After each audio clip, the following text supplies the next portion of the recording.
Welcome back, and I'm going to do my 15 favorite members of the Rangers. Oh, you noticed that already, did you? Yeah, there won't be any Mark Messier on the list. As a Canucks fan, I cannot have the Mark Messier of the Rangers who came over to the Canucks and went, and you're ruined.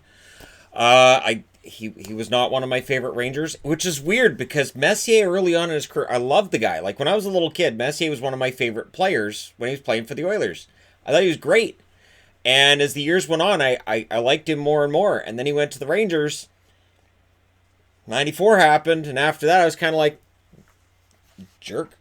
So you can chalk that up to salty Canucks fan if you'd like. Go right on ahead. But Messier is not one of my 15 favorite members of the Rangers. This is where the whole list gets kind of muddied, where people are like, well, why don't you have Phil Esposito on the list? Okay, I didn't watch Phil Esposito. I'd have Steve Vickers on the list because I love the guy's name, but I never watched him play, so I can't have Steve Vickers on the list. So number 15.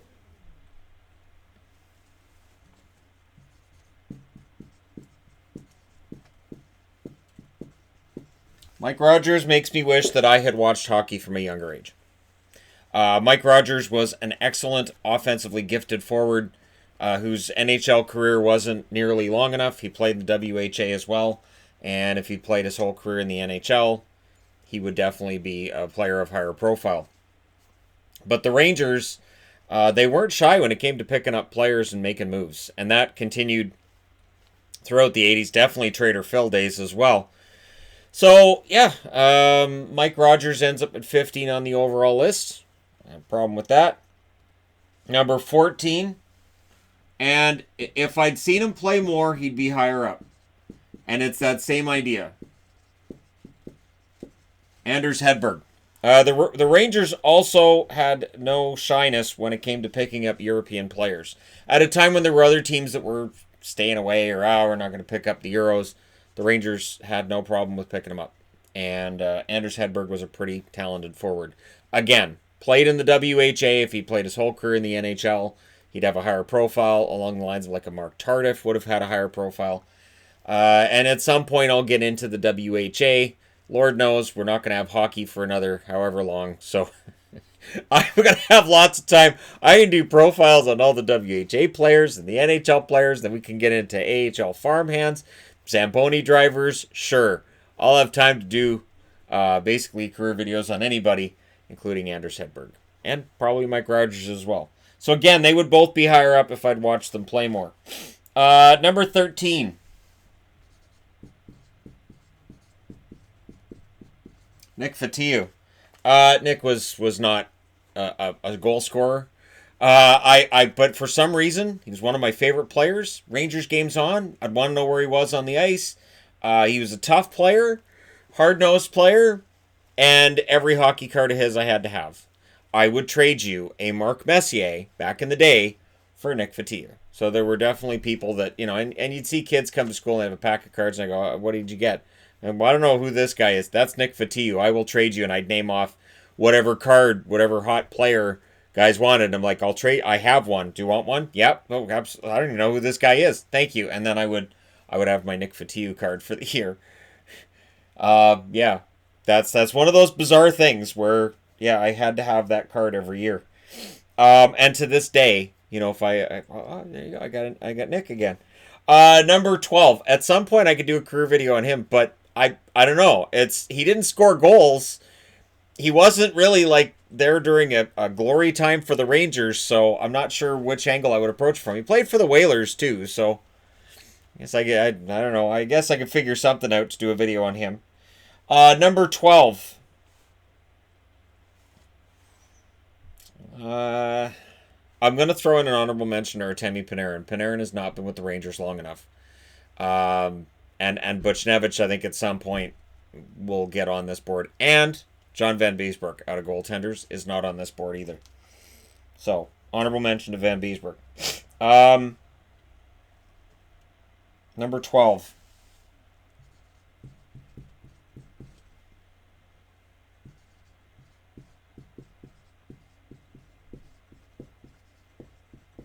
Reijo Ruotsalainen. Very good offensive defenseman. I could never figure out why he didn't play longer in the NHL. His defense must have been bad, or his skating or something must have gone on him, because Reijo's numbers were pretty darn good. And it was a great name to say at a time where I, as a kid, Pekka Rautakelio was my first favorite player, Calgary Flames, just because I loved saying it. And then Reijo Ruotsalainen came along for the Rangers, and I'm like, all right, Rautakelio might be gone, but this guy will do. And again, that's where my affection for Finnish-born players starts, is just the names are great. Seriously, Finland, you guys have some great names over there. Don't ever change. Don't if I ever see, like, and from Finland, Bill Smith, Mike Smith, Dave Smith, I'm gonna be really upset. So don't ever change all of your names to Smith and Jones, because that would be painful. I love the names. Good job. Good job with the names, Finland. He's running out of material. No, I'm not. I am not. I resent such an accusation. Number 11.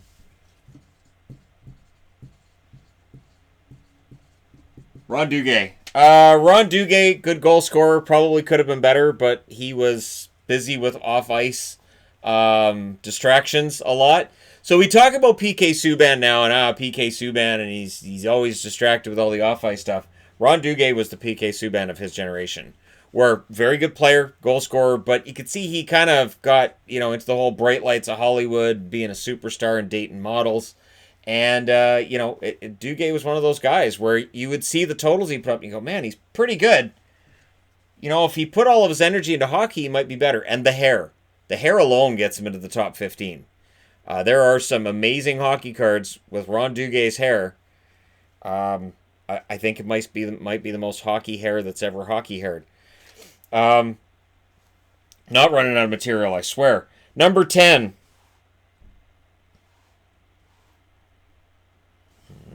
Nope, I'm not going to throw him in at 10. I'll throw him in at 10. I like defensive defensemen. Intelligent defenseman. Don Maloney's not on the board, but Dave Maloney is. Dave Maloney was another one of those guys that, during the 80s, which hockey cards was I often, hoping to get in the next pack? Dave Maloney. If it was Rangers, it was Nick Fotiu, it was Dave Maloney. And good, solid defenseman. And not much else to really be said other than that's the kind of defenseman that I always liked. Not necessarily your Paul Coffeys and your Doug Wilsons, that'd be a Dave Maloney, which just bewildered people. And again, when you're talking to kids, and especially, I might have been 12, 13 when I'm talking to people about this, and I'd be like, I like Dave Maloney. Who? What? Defensive defenseman for the Rangers. What? What about Paul Coffey? I'm not a big fan of Paul Coffey. What? It's a rover. He's not a defenseman. Anyways, those are the arguments we had back then. Number 9.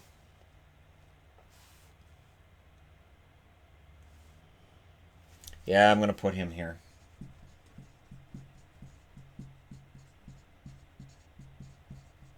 I remember before Kovalev came over, and the card shop that I used to go to all the time, he had a bunch of Alexei Kovalev rookie cards. So, being a smart guy, I went in and I bought like 15 of them. And I bought them before Kovalev came over, so the Beckett price was still low. And the overall profile for Kovalev was low. This is before you had internet sites telling you who all the big prospects were. So I knew Kovalev was likely going to be pretty good. So then he comes over, and lo and behold, Kovalev he's good, plays well, one of my favorite Rangers, but he never really quite reached those heights. And keep in mind, at the time, we were looking for who's the next Fedorov. And Kovalev wasn't it. He had his moments. He was definitely an excellent forward throughout his career, but he never quite cleared that bar. And yet, he's on my top 10 because he was pretty darn solid. But those rookie cards, they're not worth a lot right now because they were the Upper Deck 91-92. I didn't think that through. There was a reason he had so many copies of that card. Number 8.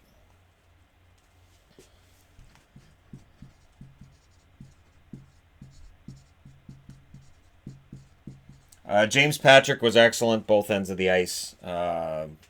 Ranger for a very long time. Well-respected defenseman. One of my favorites. I don't really have anything to add to that. James Patrick. Very good defenseman. So how many defensemen do I have up here? Just the 3. I have Ruotsalainen, Maloney, and Patrick. It's an interesting 3 right there.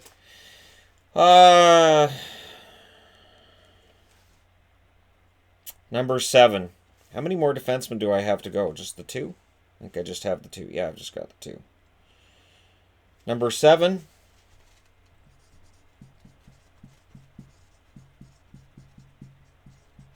Mike Richter played very well against the Canucks in '94, but I forgive him. Richter, excellent goaltender. I think the only reason he's not in the Hall, because Rangers fans every now and then will start talking about how he should be in the Hall of Fame. He's not in the Hall because he didn't win Vezina trophies, and his peak didn't last that long as one of the best goalies in the league. So while he wins the Cup in '94 and he ends the 1940 chance, he's one of those ones I would put at like a legend status that's not quite Hall of Fame.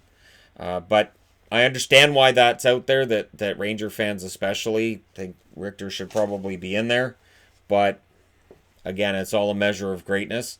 It all ends up being somewhat subjective anyways, right? We can look at the Hall of Fame list and we could pick players that we think, well, that guy doesn't probably belong in there, and then other ones that are outside that should be in there. So I try not to get too much into the weeds on those arguments, but Mike Richter, Ranger throughout his career, and really respected the guy, even while he was beating a team I cheered for. Let's see, though. No. Number 6.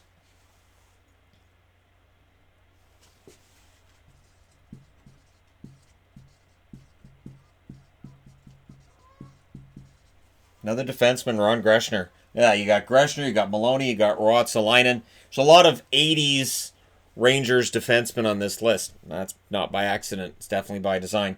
Greshner, just solid player, leadership skill, offense, defense, could do kind of sort of everything.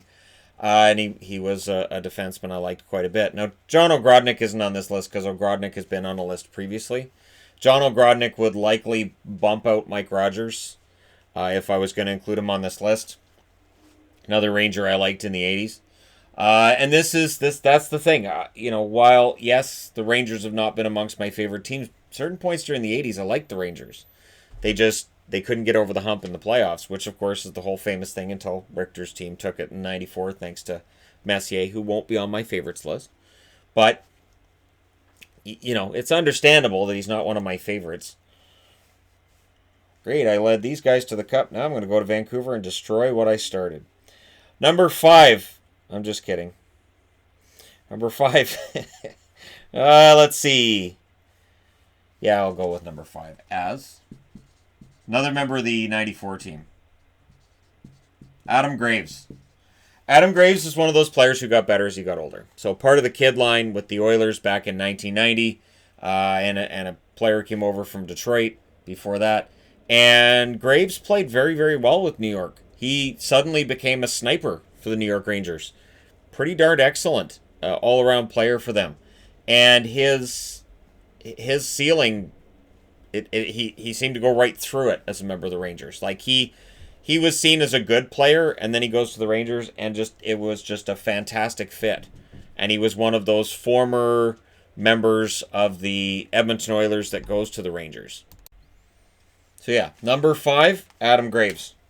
Number 4. All right, we're up to the big guns now. Number 4.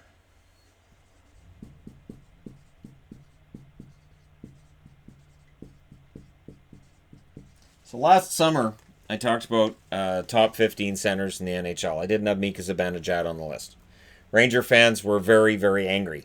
Now, Mika Zibanejad this year absolutely belongs on said list. And when I get around to doing the top players lists, which I will this summer, because you got to get your downvotes during the summer, Mika Zibanejad will definitely be on the list this year. The funny thing is, it was never that I didn't like Mika Zibanejad. There's video on the channel of the Zibanejad trade and my reaction to it, which was, wait a minute, they're also giving up the better draft pick to get Brassard for Zibanejad? Are they crazy?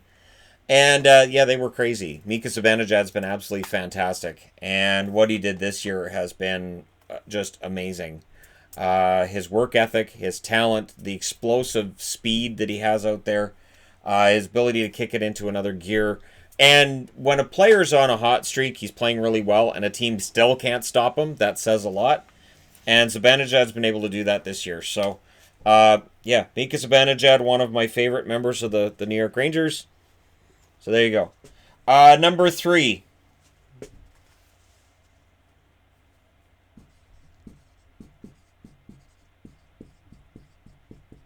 Brian Leetch. Yeah, he was on the 94 team. Nah, I didn't hold it against him. Brian Leetch, one of the best offensive defensemen ever. And we can have the debate about who the greatest offensive defensemen ever were, and it's a long list. But he was also a solid all-around defenseman. Pretty darn good in his own zone. Could play a ton of minutes. And he was good in all situations. And I never had a dislike for Brian Leetch. Again, even during the 94 run, he was frustrating, and it was like, oh, it's Leetch again? Crap. Oh, Leetch is on the ice. Great. But it wasn't a dislike for him. It was just anticipating something bad could happen to a team I was cheering for because Brian Leetch was on the ice. Number 2.